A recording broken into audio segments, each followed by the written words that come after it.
দেখো বেশ কিছুদিন হলো তোমাদের মাধ্যমিক এবং উচ্চ মাধ্যমিক পরীক্ষা শেষ হয়েছে। মাধ্যমিক পরীক্ষা তো অলরেডি প্রায় 1 মাসের বেশি হতে গেল তোমাদের পরীক্ষা শেষ হয়েছে, কিন্তু তোমাদের তবুও বিভিন্ন রকম প্রশ্ন থেকে যাচ্ছে যে পরীক্ষা সংক্রান্ত বিষয় নিয়ে। এই পরীক্ষা সংক্রান্ত বিষয়ের কিছু কোশ্চেন এবং যারা উচ্চ মাধ্যমিক পরীক্ষার্থী তাদেরও বলবো তোমাদের পরীক্ষা সংক্রান্ত বিষয়েও কিছু কোশ্চেন একই রকম ভাবে রয়েছে। আমি বেশ কিছু প্রশ্ন পেয়েছি, আমি প্রশ্নগুলো প্রথমে আলোচনা করে নিচ্ছি, তারপরে একে একে প্রত্যেকটা কোশ্চেনের আমরা উত্তর দেবো। দেখো আরেকটি বিষয় আমি তোমাদের বলে রাখি, এই প্রশ্নগুলি কিন্তু একই রকম, অর্থাৎ প্রত্যেকের ক্ষেত্রে একই রকম প্রশ্ন আমি শুনেছি। তোমাদের বন্ধু বান্ধবের কাছেও কিন্তু দেখবে একই রকমের প্রশ্ন তোমাদের কাছে ঘুরে ঘুরে আসে। আমি তোমাদের বলবো আজকের এই প্রশ্নের ভিডিওর এই ক্লাসটি তোমরা অবশ্যই কিন্তু বন্ধুদের সঙ্গে শেয়ার করো। দেখো তোমাদের সঙ্গে সঙ্গে তোমার বন্ধুর যাতে এই বিষয়গুলি বা কোনো বিষয় নিয়ে যদি ডাউট থেকে থাকে তারও ডাউট কিন্তু সম্পূর্ণভাবে ক্লিয়ার হয়ে যাবে। দেখো আমি প্রথমে ক্লাসে কোশ্চেনগুলো সম্পর্কে একটু আলোচনা করে নিই। দেখো অনেকে জানতে চেয়েছো যে লুজ শিটে নাকি অনেকের ভুল হয়েছে, লুজ শিট কাউন্ট করতে বা এই বিষয় সংক্রান্ত, এটা নিয়ে আমরা আলোচনা করব।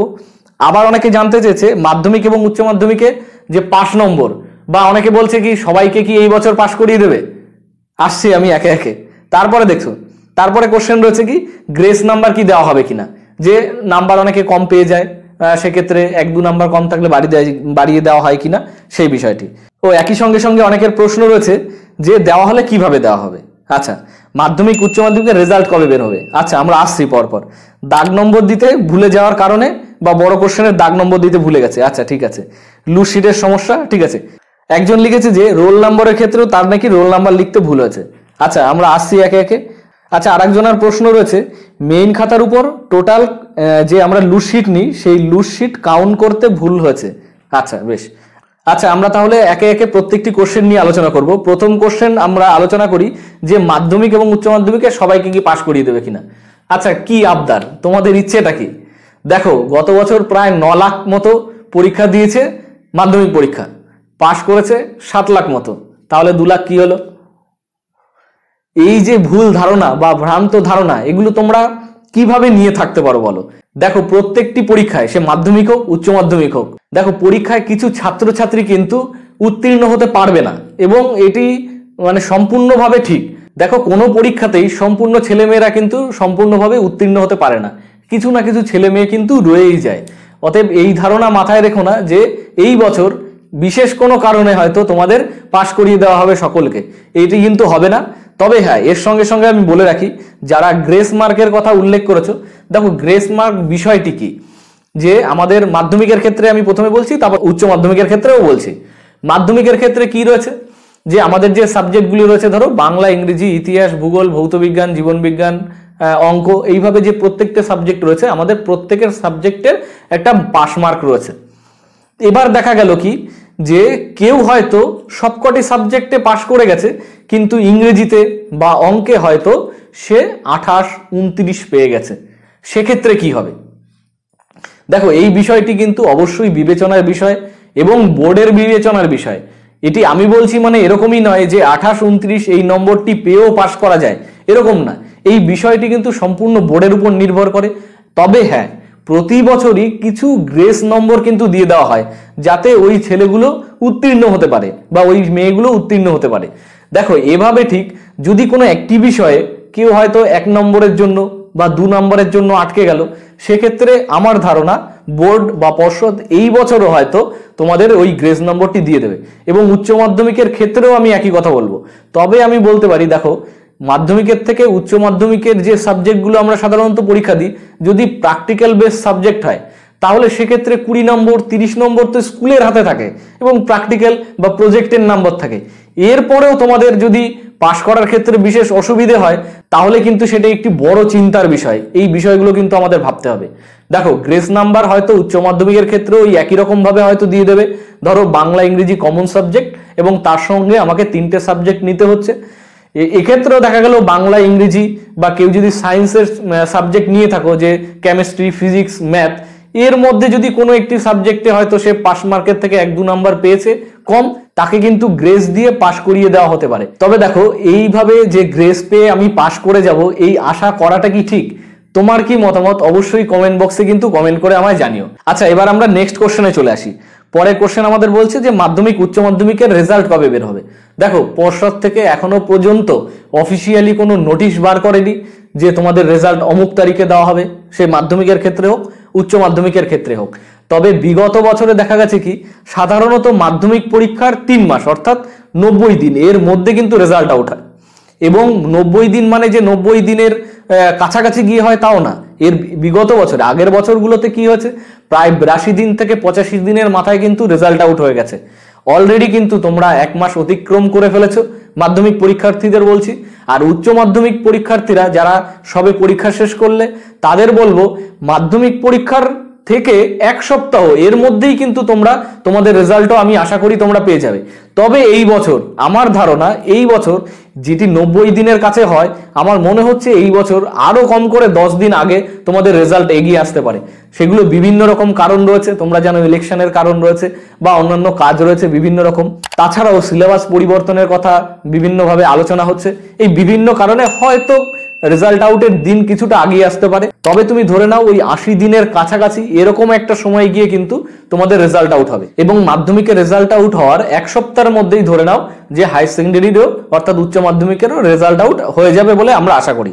আচ্ছা, এবার আমরা পরের কোশ্চেন দেখে নিই কি বলছে। দাগ নম্বর দিতে গিয়ে ভুল হয়েছে ও বড় কোশ্চেনের ক্ষেত্রে। আচ্ছা দেখো এই যে বিষয়টি, এই বিষয়টি তো সম্পূর্ণ তোমার গাফিলতি। দেখো এই বিষয়টি কি বলবো, দাগ নম্বর ভুল বা দাগ নম্বর দিতে ভুলে গেছো বা বড় কোশ্চেনের দাগ নম্বর দাওনি। দেখো পরীক্ষার আগে আমরা বারবার ভিডিওতে কিন্তু বলেছি যে এই দাগ নম্বর প্রত্যেকটা কোশ্চেন কিন্তু তোমরা খুব ভালোভাবে দেখে দাগ নম্বর বসিয়ে তবে তার উত্তর দিও। দেখো তারপরেও যদি এইরকম ভুল কারো হয়ে থাকে তাহলে সেটি সম্পূর্ণ গাফিলতি।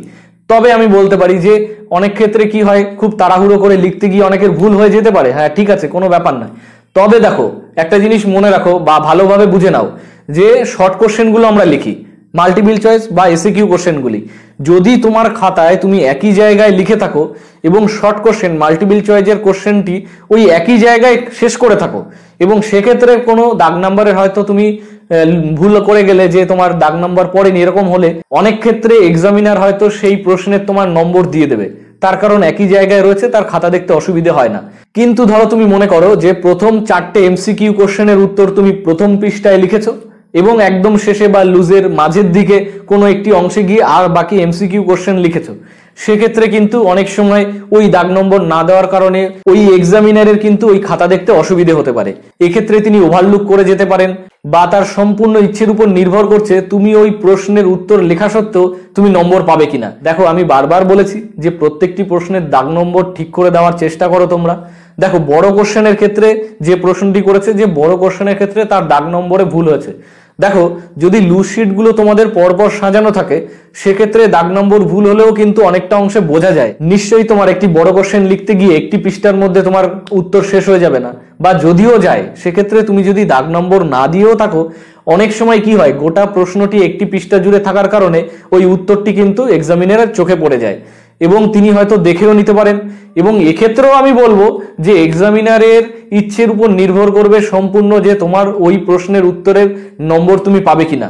তবে দেখো এটি সম্পূর্ণ গাফিলতি, এই জিনিসগুলোর দিকে আমি বারবার বলেছি তোমরা নজর দাও, কিন্তু যদিও বা ভুল হয়ে যায় পরীক্ষা হলে তাহলে তো আমাদের কিছু করার নেই। দেখো এক্ষেত্রে এক্সামিনার যদি ইচ্ছে করেন যে ওই প্রশ্নের উত্তরে তোমায় নম্বর দেবেন তাহলে তুমি পাবে, না হলে কিন্তু তুমি ওই প্রশ্নের উত্তরের নম্বর পাবে না।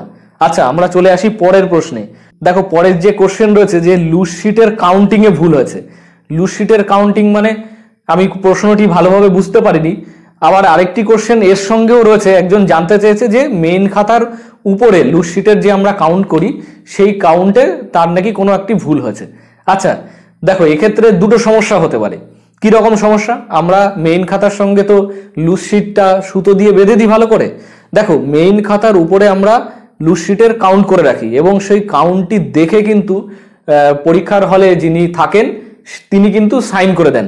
এবার দেখো কোনো কারণে যদি কারো ভাগ্য এতই খারাপ থাকে যে ওই লুজ শিটের একটি পাতা ছিঁড়ে যায় তার এবং মেইন খাতা থেকে আলাদা হয়ে যায় এবং এক্সামিনার যিনি খাতা দেখছেন তার কাছে এরকম খাতা আসলে তিনি যদি লক্ষ্য করেন যে তার লুজশিটের উপরে কাউন্ট সংখ্যা এত, কিন্তু তার লুজশিট কম বলে মনে হয়, সেক্ষেত্রে কিন্তু তিনি ওই খাতার বান্ডিলটা চেক করতে পারেন অনেক সময়। এবং দেখা যায় কি যে ওই খাতার তোমার সঙ্গে না থাকলেও একটি বা দুটো খাতার পরে হয়তো ওই লুজশিটটা পাওয়াও যায় খুঁজে। এরকম অবস্থা যদি তৈরি হয় তাহলে কিন্তু অবশ্যই ওই লুজশিটের নম্বর তোমার মেইন খাতার সঙ্গে যোগ করে দেওয়া হবে। কিন্তু তোমাদের যাদের মেইন খাতার উপরে কাউন্টিংয়ে ভুল হয়েছে তাদের কিন্তু এই সম্ভাবনাটাও বাদ চলে যাচ্ছে। অর্থাৎ তোমাদের লুজশিট যদি কোনো কারণে মেইন খাতা থেকে আলাদা হয়ে যায়, ওই খাতার যে লুজশিট অন্য একটি সিঙ্গেল পেজ, সেটি কিন্তু বুঝে ওঠা এক্সামিনারের ক্ষেত্রে খুব অসুবিধে হয়ে দাঁড়াবে। সেক্ষেত্রে আমি একই রকম ভাবে আবার বলবো, গোটা বিষয়টি নির্ভর করছে কিন্তু তোমার এক্সামিনারের উপরে। তিনি যদি ওই পেজ সঠিকভাবে পেয়ে যেয়ে থাকেন এবং তিনি মিলিয়ে নিতে পারেন, অবশ্যই কিন্তু তুমি ওই লুজশিটেরও নম্বর পেয়ে যাবে। রোল নম্বর লিখতে ভুল হয়েছে। আচ্ছা, আমার প্রশ্ন থাকলো তোমার কাছে যে রোল নম্বর তোমার লিখতে ভুল হয়েছে, কিন্তু পরীক্ষার হলে যিনি ছিলেন তিনি যখন অ্যাডমিট কার্ড দেখে তোমার খাতায় সাইন করে দিয়েছেন, তিনি কি সঠিকভাবে তোমার খাতা দেখে রোল নম্বর মিলিয়ে নিয়ে সাইন করেননি? দেখো, এক্ষেত্রে হয় তোমার কথাটি ঠিক, ওই পরীক্ষার হলের স্যারের বিষয়টি দেখতে অসুবিধা হয়েছে বা ভুল হয়েছে, নতুবা তুমি যেটি দাবি করছো বা তুমি যেটি প্রশ্ন করছো যে তোমার পরীক্ষার খাতায় রোল নম্বর ভুল হয়েছে, এই বিষয়টি ভুল। তুমি ভাবছো হয়তো ভুল লিখেছো, হয়তো তুমি সঠিক লিখেছো। তার কারণ আমি তোমাদের বলে দিই।